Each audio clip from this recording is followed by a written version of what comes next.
नमस्कार विद्यार्थी मित्रांनो, स्वागत आहे तुम्हा सर्वांचं महा एक्झाम पॉइंट आपल्या एज्युकेशनल युट्यूब चॅनलवरती। तर मित्रांनो, आपला आजचा व्हिडिओचा भाग मित्रांनो 12 आहे, ज्यामध्ये आपण लातूर जिल्हा मध्यवर्ती बँक भरतीची मित्रांनो आपण या ठिकाणी तयारी करत आहोत, ज्यामध्ये आपण DCC बँकची संपूर्ण काही कंबाईन तयारी करत असतो आपल्या प्रत्येक व्हिडिओमध्ये। परंतु आजचा व्हिडिओ हा स्पेशली मित्रांनो लातूर जिल्हा मध्यवर्ती बँका करता आहे, कारण का मित्रांनो त्यामध्ये आपल्याला लातूर जिल्ह्याविषयी देखील परीक्षेमध्ये प्रश्न विचारले जाणारे आहे। जर तुम्ही LDCचा म्हणजे की लातूर जिल्हा मध्यवर्ती बँकेचा जर अभ्यासक्रम पाहिला तर त्यामध्ये आपल्याला प्रत्येकी 5 प्रश्न जे आहेत मित्रांनो, जे की तुम्हाला त्यावर आधारित विचारली जाणारी आहेत। लातूर जिल्ह्याचा जे जॉग्राफिकल प्लेस आहे किंवा त्यामध्ये हिस्टॉरिकल प्लेस आहे त्यावरची आधारित। तर आजच्या व्हिडिओमध्ये आपण संपूर्ण काही त्या संदर्भाची A to Z माहिती आपण घेणार आहोत आणि जर तुम्हाला त्या टॉपिकवर पैकीच्या पैकी गुण घ्यायचे असतील तर आपला आजचा व्हिडिओ शेवटपर्यंत पहा मित्रांनो। यामध्ये आपण सर्व काही सविस्तरपणे तुम्हाला सांगितलेलं आहे आणि प्रत्येक प्रश्न इम्पॉर्टंट आहे। यामधला कोणताही प्रश्न तुमच्या परीक्षेला मित्रांनो फिक्स येणार असेल, त्यामुळे काळजीपूर्वक आणि शेवटपर्यंत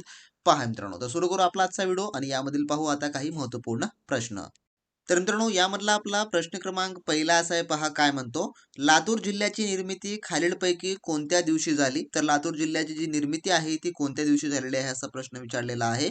तर याचं जे उत्तर आहे मित्रांनो ते आहे ऑप्शन नंबर ए, जे की 16 ऑगस्ट 1982 रोजी। तर थोडक्यामध्ये मी यावर क्लिक केल्यानंतर देखील आपल्या क्यूजमध्ये देखील याचं उत्तर बरोबर येणार असेल। तर 16 ऑगस्ट 1982 रोजी जे आहे उस्मानाबाद म्हणजेच की आत्ताचा जे आता धाराशिव आहे, तर धाराशिव जिल्ह्याचं विभाजन होऊन लातूर जिल्ह्याची जी आहे ती निर्मिती झालेली आहे किंवा निर्माण जो आहे तो करण्यात आलेला आहे। तर तुम्हाला परीक्षेमध्ये असा देखील प्रश्न विचारला जाऊ शकतो की लातूर जिल्ह्याची निर्मिती कोणत्या जिल्ह्यामधून झाली किंवा कोणत्या जिल्ह्यापासून करण्यात आलेली आहे। पर्याय म्हणून तुम्हाला उस्मानाबाद देखील असू शकतं किंवा धाराशिव हे देखील असू शकतं, त्यामुळे तुम्ही हे दोन्ही लक्षात ठेवून घ्या। आणि त्यासोबतच ही महत्त्वपूर्ण जी तारीख आहे 16 ऑगस्ट 1982 ती देखील तुम्ही लक्षात ठेवून घ्या, कारण का तुम्हाला तारखावर आधारित देखील परीक्षेमध्ये प्रश्न येऊ शकतो मित्रांनो। त्यानंतर पाहू आपला पुढील प्रश्न। दुसरा प्रश्न असा आहे मित्रांनो, लातूर शहर कोणत्या डोंगर रांगाच्या परिसरात वसलेलं आहे? तर जे लातूर शहर जे आहे तर यात जे उत्तर आहे ते आहे ऑप्शन नंबर ड, जे की बालाघाट। तर बालाघाट या जे आहे डोंगर रांगाच्या परिसरामध्ये वसलेलं आहे। तर लातूर जिल्हा मुख्यत्वे बालाघाटच्या डोंगर रांगामध्ये वसलेला आहे, जो हरिश्चंद्र बालाघाट रांगाचा भाग आहे। तर परीक्षेत तुम्हाला हरिश्चंद्र बालाघाट रांगा असा देखील तुम्हाला परीक्षेमध्ये जो की ऑप्शन पाहायला मिळू शकतो, त्यामुळे हे दोन्ही तुम्ही जे जोड शब्द नाव आहे तो तुम्ही या ठिकाणी लक्षात ठेवून घ्या। यामुळे या प्रश्नाचं उत्तर काय होईल, जे की पर्याय नंबर 4 बालाघाट हे जे आहे ते होणार असेल मित्रांनो। त्यानंतरचा प्रश्न आपला पुढील 3 असा आहे, काय म्हणतो पहा। लातूर जिल्ह्यातील खालीलपैकी कोणती नदी गोदावरी नदीची उपनदी आहे? तर लातूर जिल्ह्यातील कोणती नदी असं विचारलेलं आहे। तर याचं उत्तर आहे ऑप्शन नंबर थोडक्यात सी, जे की मांजरा। तर मांजरा ही जी नदी आहे थोडक्यामध्ये, जे की लातूर जिल्ह्यातील जी की गोदावरी नदीची महत्वाची ही उपनदी आहे। पर्याय नंबर याचं सी हे उत्तर या ठिकाणी होणार असेल। आणि तुमची परीक्षा जी आहे जी की TCS ही यावेळेस घेणारी आहे, त्यामुळे TCSच्या पॅटर्नमध्ये तुम्हाला नदी आणि त्या संबंधितचे जे प्रश्न आहेत तर ते 100% मित्रांनो तुम्हाला फिक्स स्वरूपामध्ये परीक्षेमध्ये जे की तुम्हाला पाहायला मिळणार आहे। त्यामुळे हे जे अशा प्रकारचे काही नद्या संबंधित किंवा त्या एरियामधल्या ज्या प्रमुख नद्या आहेत त्या संदर्भाची तुम्हाला माहिती असणं मित्रांनो खूप गरजेचं आहे। तरच तुम्ही जे तुम्हाला LDCC म्हणजे की लातूर जिल्ह्यावर आधारित जे काही 5 प्रश्न विचारले जाणारे आहेत त्यामध्ये तुम्हाला 5 पैकी 5 बरोबर उत्तरे येऊ शकतात, जर तुम्ही याचा व्यवस्थितपणे अभ्यास केलात तर मित्रांनो। त्यानंतरचा आपण पाहू आता पुढील प्रश्न। प्रश्न आपला चौथा। ऐतिहासिक काळात लातूर कोणत्या राजघराण्याचं मूळ निवासस्थान मानलं जातं? जे की ऐतिहासिक काळामध्ये म्हटलेलं आहे। तर याचं जे उत्तर आहे ते आहे ऑप्शन नंबर थोडक्यामध्ये जे की ड, जे की राष्ट्रकूट या घराण्याचं म्हटलेलं आहे। तर राष्ट्रकूट, तर लातूर हे राष्ट्रकूट राजवंशाचं मूळ स्थान होते, ज्यांना स्वतःला जे की लतलूर अ, पुरुषोधी पुराधीश्वर म्हणून जे आहे ते घेण्यात अभिमान वाटत असे। तर थोडक्यामध्ये लतलूर जे आहे हे लातूरचं जे की पुराण नाव म्हणजे की त्या काळामधलं देखील हे नाव होतं। परीक्षेमध्ये तुम्हाला कधी कधी जे काही ऐतिहासिक काळामधलं जर लातूरचं नाव विचारलं तर ते आहे लतलूर, हे जे आहे थोडक्यामध्ये जे ऐतिहासिक काळामधलं लातूरचं नाव आहे। तर हे देखील तुम्ही या ठिकाणी लक्षात ठेवून घ्या। आणि राष्ट्रकूट जे काही राजवंशाचं हे जे आहे मूळ स्थान होतं कोणतं, तर जे की आपलं लातूर। पर्याय नंबर याचं काय होईल, जे की ड या ठिकाणी उत्तर होणार असेल। त्यानंतरचा आपला पुढील प्रश्न पाहू, जो की आपला प्रश्न 5वा।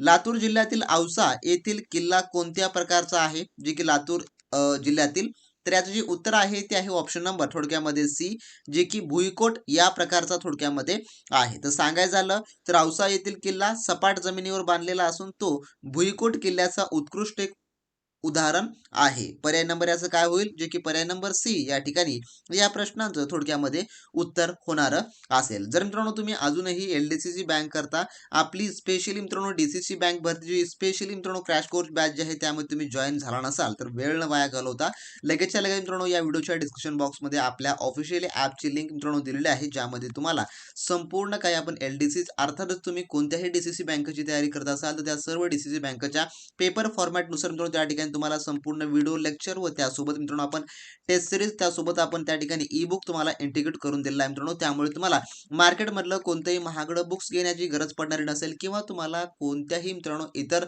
जे काही महागड्या गोष्टीची मिळवण्याची गरज पडणार असेल. ए टू झेड आपण त्यामध्ये बेसिक टू ॲडव्हान्स अभ्यासक्रम ॲड केलेला आहे. जर तुम्ही त्या बॅचमध्ये अजूनही एनरोल केला नसाल तर मित्रांनो तुम्हाला लगेचच्या लगेच व्हिडिओच्या डिस्क्रिप्शन बॉक्समध्ये लिंकवर क्लिक करून एनरोल करून घ्या मित्रांनो. कारण का परीक्षा दृष्टिकोनातून जेवढं काही इम्पॉर्टंट आहे परीक्षेमध्ये जेवढं काही विचारलं जाऊ शकतं आपण ते सर्व काही त्यामध्ये आपण ऍड करून दिलेलं आहे. आणि तुम्हाला या सर्व प्रश्नांची जर पीपीटी फाईल्स किंवा पीडीएफ फाईल हवा असेल तर ते देखील आपल्या बॅचमध्ये आपण तुम्हाला जे आहे ते उपलब्ध करून देत असतो. जर मित्रांनो तुम्हाला एलडीसीसी बँकच्या तुम्ही लिपिक पदासाठी ड्रायव्हरसाठी किंवा कोणत्याही पदासाठी अर्ज केला असाल तर लगेचच्या लगेच वेळ वाया घालवता जॉईन करून घ्या मित्रांनो. आणि आज या क्षणापासून तुमच्या येणाऱ्या पदभरतीच्या तयारीसाठी मित्रांनो तुम्ही लागू शकता. ज्यांना ज्यांना एक्झाम क्रॅक करायचे आहे त्याने तर मित्रांनो कोणत्याही परिस्थितीमध्ये आपली स्पेशली बॅच जॉईन करून घ्या. त्यानंतरचा प्रश्न पुढील 6वा असा आहे, पहा काय म्हणतो. मराठवाडा मुक्ती संग्रामात लातूरचे योगदान मोठे आहे. हैदराबाद संस्थानातून मुक्त होण्यासाठी लढा देणाऱ्या अंजुमन ए इत्तेहादुल मुस्लिमीनच्या विरोधात कोणती संघटना कार्यरत होती. तर यापैकी तर याचं जे उत्तर आहे ते काय होणार असेल, जे आहे पर्याय नंबर याचं ए, हैदराबाद स्टेट काँग्रेस हे जे आहे थोडक्यामध्ये ही संस्था होती. सांगायचं झालं स्वामी रामानंद तीर्थ यांच्या नेतृत्वाखाली हैदराबाद स्टेट काँग्रेसने जे आहे मुक्ती संग्रामात मुख्य भूमिका जी आहे ती बजावलेली होती. म्हणून पर्याय नंबर याचं ए या ठिकाणी उत्तर होणार असेल. त्यानंतरचा प्रश्न आपला पुढील 7वा असा आहे, काय म्हणतो. लातूर जिल्ह्यात एकूण किती तालुके आहेत. बेसिक क्वेश्चन आहे हा, परीक्षेत तुम्हाला येऊ शकतो कधी कधी. तर यात जे उत्तर आहे ते आहे ऑप्शन नंबर पर्यायचं सी, जे की 10 तालुके आहेत. तर लातूर जिल्ह्यात किती तालुके आहेत या ठिकाणी एकूण, जे की 10 आहेत. त्यामध्ये कोणकोणते आहेत. लातूर जिल्ह्यामध्ये लातूर, रेणापूर, अहमदपूर, उदगीर, चाकूर, जळकोट, निलंगा, औसा, शिरूर, अनंतपाळ आणि देवणी असे एकूण 10 तालुके त्यामध्ये आहेत. पर्याय नंबर याचं सी या ठिकाणी उत्तर होणार असेल मित्रांनो. त्यानंतरचा पुढील आपला प्रश्न 8वा काय म्हणतो, पहा. खालीलपैकी कोणते ठिकाण रेणापूर तालुक्यात असून तेथील केदारेश्वर मंदिर प्रसिद्ध आहे. तर कोणते रेणापूर तालुक्यामध्ये असून तर याचे उत्तर आहे ते आहे ऑप्शन नंबर ए, जे की रेणापूरच या ठिकाणी होणार असेल. तर रेणापूर हे केदारेश्वर मंदिरासाठी आणि रेणुका माता मंदिरासाठी थोडक्यामध्ये प्रसिद्ध आहे. तर आपल्याला परीक्षेमध्ये कधी कधी प्रश्नामध्ये उत्तर जे आहे ते दडलेलं असतं, फक्त कन्फ्यूज होऊन जायचं नाही. जसं की या ठिकाणी पाहिलं तर रेणापूर तालुक्यामध्ये म्हटलेलं आहे आणि हे रेणापूरच याचं उत्तर होणार असेल. पर्याय नंबर ए. त्यानंतरचा 9वा प्रश्न. 30 सप्टेंबर 1993 रोजी लातूर जिल्ह्यातील कोणत्या गावी भीषण भूकंप झाला होता. तर हा तर IMP आणि मोस्टली एक्सपेक्टेड क्वेश्चन आहे, पाठच करून ठेवा तुम्ही, कारण का यावर प्रश्न तुम्हाला नक्की पाहायला मिळणारा असेल. तर याचं उत्तर आहे ऑप्शन नंबर ए, जे की खिल्लारी या ज्या थोडक्यामध्ये गावी भीषण भूकंप झाला होता. तर तारीख काय होती, 30 सप्टेंबर 1993. ही तारीख देखील तुम्ही नोट डाऊन करून घ्या. कधी कधी तारखावर किंवा या वर्षावर महिन्यावर प्रश्न तुम्हाला विचारला जाऊ शकतो. तर 30 सप्टेंबर 1993च्या पहाटी किल्लारी, जे की जिल्हा लातूर येथे भीषण भूकंप झाला होता, ज्यात मोठी जीवितहानी व वित्तहानी थोडक्यामध्ये झालेली होती. पर्याय ए. त्यानंतर 10वा प्रश्न आपला. उदगीरची प्रसिद्ध लढाई जी की 1760 मध्ये झाली होती ती कोणामध्ये झाली होती. तर उदगीरची प्रसिद्ध लढाई, तर याचे जे उत्तर आहे ते आहे ऑप्शन नंबर जे की ड, मराठा आणि निजाम यांच्यामध्ये जे थोडक्यामध्ये झालेली होती. तर 1760 मध्ये सदाशिवराव भाऊच्या नेतृत्वाखाली मराठ्यांनी हैदराबादच्या निजामाचा उदगीरच्या लढाई जो की पराभव केलेला होता. म्हणून ही एक महत्वपूर्ण लढाई आहे, लक्षात ठेवून घ्या. पर्याय नंबर ड याचं उत्तर होईल. त्यानंतर 11वा प्रश्न आपला. लातूर जिल्ह्यातील लोहारा हे ठिकाण कोणत्या जे की उद्योगासाठी प्रसिद्ध आहे. तर याचं उत्तर आहे ऑप्शन नंबर ए, जे की साखर कारखाना यासाठी हे थोडक्यामध्ये प्रसिद्ध आहे. तर जिल्ह्यात जे की लातूर जिल्ह्यात अनेक साखर कारखाने आहेत, परंतु लोहारा हे औद्योगिक विकास वसाहतीसाठी ज्यात आपण MIDC असं म्हणतो यासाठी जे आहे ते ओळखलं जातं. पर्याय नंबर याचं ए या ठिकाणी उत्तर होणार असेल. त्यानंतर आपला पुढील प्रश्न जो की 12वा, लातूर जिल्ह्याच्या उत्तरेला खालीलपैकी कोणता जिल्हा आहे? तर उत्तरेला त्याच्या कोणता जिल्हा आहे असं म्हटलेलं आहे. तर याचं उत्तर आहे ऑप्शन नंबर ए, जे की नांदेड हे जो आहे थोडक्यामध्ये जिल्हा आहे. तर लातूर जिल्हा नांदेड जिल्हा लातूरच्या ईशान्य आणि उत्तर दिशेला आहे. पर्याय नंबर याचं ए या ठिकाणी उत्तर होणार असेल. त्यानंतरचा 13वा प्रश्न आपला, मांजरा नदीवर लातूर जिल्ह्यात कोणते धरण बांधलेलं आहे? मांजरा नदीवर. तर यात जे उत्तर होईल ते आहे ऑप्शन नंबर थोडक्यात सी, जे की मांजरा धरण धनेगाव हे जे आहे थोडक्यामध्ये जे की धरण बांधलेलं आहे. तर मांजरा नदीवर धनेगाव म्हणजेच की बीड लातूरची जी सीमा आहे येथे धरण असून त्याचा फायदा लातूर शहराला थोडक्यामध्ये होतो. पर्याय नंबर सी या ठिकाणी उत्तर होणार असेल. त्यानंतरचा 14वा प्रश्न, लातूर जिल्ह्यातील अहमदनगर हे ठिकाण कोणत्या गोष्टीसाठी ओळखले जाते? तर कोण्या गोष्टीसाठी हे प्रसिद्ध आहे? कोणतं ठिकाण? अहमदपूर. तर यात जे उत्तर आहे ते आहे ऑप्शन नंबर जे की डी, गोपाळराव पाटील महाविद्यालयासाठी थोडक्यामध्ये हे जे ठिकाण आहे ते ओळखले जातं. कारण का अहमदपूर हे शैक्षणिक केंद्र आणि व्यापारासाठी ओळखलं जाणारं आहे. पर्याय नंबर ड उत्तर होणार असेल. त्यानंतरचा 15वा प्रश्न, लातूर जिल्ह्याचं हवामान कोणत्या प्रकारचं आहे? तर याचं उत्तर आहे ऑप्शन नंबर ए, उष्ण व कोरड्या स्वरूपाचं आहे. तर लातूर हे पठारी प्रदेशात असल्याने येथील हवामान उष्ण, विषम आणि कोरडं असतं. पर्याय नंबर ए उत्तर होणार असेल. त्यानंतरचा 16वा प्रश्न, लातूरमध्ये सिद्धेश्वर मंदिर हे कोणाचे आराध्य दैवत मानलं जातं? तर याचं उत्तर आहे ऑप्शन नंबर ए, जे की शिवशंकर यांचं जे आहे थोडक्यामध्ये आराध्य दैवत मानलं जातं. पर्याय नंबर ए उत्तर होणार असेल. 17वा प्रश्न, लातूर जिल्ह्याच्या दक्षिणेला कोणत्या राज्याची सीमा लागते यापैकी? तर याचं उत्तर आहे ऑप्शन नंबर जे की ड, कर्नाटक या राज्याची थोडक्यामध्ये सीमा जी आहे ती लागते. तर लातूर जिल्ह्याच्या दक्षिण आणि आग्नेय दिशेला कर्नाटक राज्याची सीमा आहे. त्यानंतरचा 18वा प्रश्न आपला, लातूर जिल्हा कोणत्या प्रशासकीय विभागामध्ये येतो यापैकी? तर याचं उत्तर आहे ऑप्शन नंबर थोडक्यामध्ये जे की सी, छत्रपती संभाजीनगर या जे आहे थोडक्यामध्ये प्रशासकीय विभागामध्ये येतो. सध्याचा आहे पहिलंच औरंगाबाद हे होतं. पर्याय नंबर सी उत्तर होणार असेल.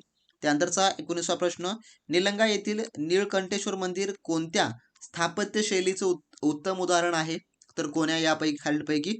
तर याचं उत्तर जे आहे ते आहे ऑप्शन नंबर बी, जे की हेमाडपंथी या जे आहे थोडक्यामध्ये जे की स्थापत्य शैलीचं उत्तम उदाहरण आहे. पर्याय नंबर याचं ब या ठिकाणी उत्तर होणार असेल. आणि हेमाडपंथी हे यादवकालीन स्थापत्य शैलीचं आहे, हे देखील तुम्ही लक्षात ठेवून घ्या. त्यानंतर 20वा प्रश्न, लातूर जिल्ह्यातील देवणी ही जात कोणत्या प्राण्यासाठी प्रसिद्ध आहे? तर देवणी, तर याचं उत्तर जे आहे ते आहे ऑप्शन नंबर थोडक्यामध्ये जे की सी, गाय यासाठी ही प्रसिद्ध आहे. तर देवणी ही गायीची एक प्रसिद्ध देशी जात असून ती लातूर जिल्ह्यात प्रामुख्याने आढळते. पर्याय नंबर सी. त्यानंतर 21वा प्रश्न, लातूर जिल्ह्याचं क्षेत्रफळ सुमारे किती चौरस किलोमीटर आहे यापैकी? तर याचं उत्तर आहे ऑप्शन नंबर जे की सी, 7157 एवढं जे आहे थोडक्यामध्ये लातूर जिल्ह्याचं क्षेत्रफळ आहे. पर्याय नंबर सी उत्तर होणार असेल. त्यानंतर 22वा प्रश्न, लातूर जिल्ह्यातील खरोसा येथील लेणी कोणत्या तालुक्यात आहे? तर खरोसा, तर याचं उत्तर आहे ऑप्शन नंबर सी, जे की निलंगा या जे आहे थोडक्यामध्ये जे की तालुक्यात आहे. तर खरोसा लेणी निलंगा तालुक्यात स्थित आहे आणि त्या 7व्या-8व्या शतकातील आहेत. त्यानंतरचा आपला पुढील 23वा प्रश्न, लातूरमधील गुरुद्वारा कोणत्या शीख गुरूच्या नावाने प्रसिद्ध आहे? तर याचं उत्तर जे आहे ते आहे ऑप्शन नंबर सी, जे की गुरु गोबिंद सिंग यांच्या जे आहे नावाने थोडक्यामध्ये प्रसिद्ध आहे. तर लातूरला 10व्या गुरूंच्या स्मृतीप्रित्यर्थ श्री गुरुद्वारा दशमेश दरबार जो आहे थोडक्यामध्ये आहे. पर्याय नंबर सी. त्यानंतरचा 24वा प्रश्न, लातूर जिल्ह्यातील नाना नानी चाकूरकर ही व्यक्ती कोणत्या क्षेत्राशी संबंधित आहे? तर याचं उत्तर आहे ऑप्शन नंबर पर्यायचं ए, राजकारण. तर शिवराज पाटील चाकूरकर हे प्रसिद्ध एक राजकारणी आहेत. त्यानंतरचा आपला 25वा प्रश्न, लातूर रेल्वे स्टेशन कोणत्या जे की रेल्वे विभागामध्ये येतं? तर याचं उत्तर आहे ऑप्शन नंबर सी, जे की सोलापूर या जे आहे रेल्वे विभागामध्ये थोडक्यात येतं. सांगायचं झाल्यास पर्याय नंबर याचं सी हे उत्तर होणार असेल. त्यानंतरचा आपला 26वा प्रश्न, लातूर जिल्ह्यात निलंगा येथे कशाचं उत्पादन मोठ्या प्रमाणावर होतं खालीलपैकी? तर याचं उत्तर आहे ऑप्शन नंबर ए, जे की सोयाबीन याचं जे आहे थोडक्यामध्ये मोठ्या प्रमाणावर उत्पादन होतं. त्यानंतर 27वा प्रश्न, खालीलपैकी कोणते पर्यटन स्थळ लातूर जिल्ह्यात नाही? तर यापैकी, तर याचं उत्तर आहे ऑप्शन नंबर ब, जे की नळदुर्ग किल्ला हा जो आहे थोडक्यामध्ये नाही. तर नळदुर्ग किल्ला हा धाराशिव म्हणजेच की उस्मानाबाद जिल्ह्यामध्ये आहे. त्यानंतरचा आपला 28वा प्रश्न, लातूर शहराला पाणी पुरवठा करण्यासाठी प्रसिद्ध असलेली वॉटर ट्रेन ज्याला आपण जलदूत असं मराठीत म्हणतो, तर कोणत्या साली आली होती खालीलपैकी? तर याचं उत्तर आहे ऑप्शन नंबर सी, जे की 2016 साली. तर 2016च्या भीषण दुष्काळात मिरजहून लातूरला जलदूत एक्सप्रेसने पाणी जे आहे ते आणले गेलेलं होतं. पर्याय नंबर सी उत्तर होणारं असेल. त्यानंतर 29वा प्रश्न, लातूर जिल्ह्यातील अहमदपूर मध्ये कोणते संत होऊन गेले ज्यांची समाधी तेथे आहे? तर यात जे उत्तर आहे ते आहे ऑप्शन नंबर पर्यायचं सी, जे की संत महदजी महाराज यांची जी आहे थोडक्यामध्ये त्या ठिकाणी समाधी आहे. तर अहमदपूर येथे यांची समाधी आहे. पर्याय नंबर याचं सी ही थोडक्यामध्ये उत्तर होणार असेल. तर असे मित्रांनो आपल्या आजच्या व्हिडिओमधले आपण टॉप 29 क्वेश्चन होते जे की आपण लातूर जिल्हा विशेषसाठी पाहिलेले आहेत. जर तुम्हाला याचा भाग 2 पण हवा असेल तर खाली कमेंट बॉक्समध्ये मित्रांनो कमेंट करून सांगा. पार्ट 2 पण आपण त्याचा लवकरच आपण घेऊन येणार आहोत. आणि जर तुम्ही LDCC किंवा इतर DCC बँकाची तयारी करत असाल तर त्यासाठी आपला असलेला स्पेशली क्रॅश कोर्स मित्रांनो जॉईन करून घ्या. डिस्क्रिप्शन बॉक्समध्ये त्या कोर्सची सविस्तर काही आपण मित्रांनो लिंक जी आहे ती उपलब्ध करून दिलेली आहे आणि ॲपमध्ये तुम्हाला सर्व काही तुमच्या तयारी करणाऱ्या कोर्सेसची लिंक जी आहे मित्रांनो त्या ठिकाणी उपलब्ध होणारे असतील. तर असा होता व्हिडिओ आवडल्यास नक्की लाईक करा. चॅनलवर नवीन असाल तर सबस्क्राईब करून घ्या. अशा प्रकारचे व्हिडिओचे अपडेट मिळण्यासाठी. नेक्स्ट व्हिडिओमध्ये तोपर्यंत मित्रांनो बी प्रॅक्टिस क्रॅक एक्झाम.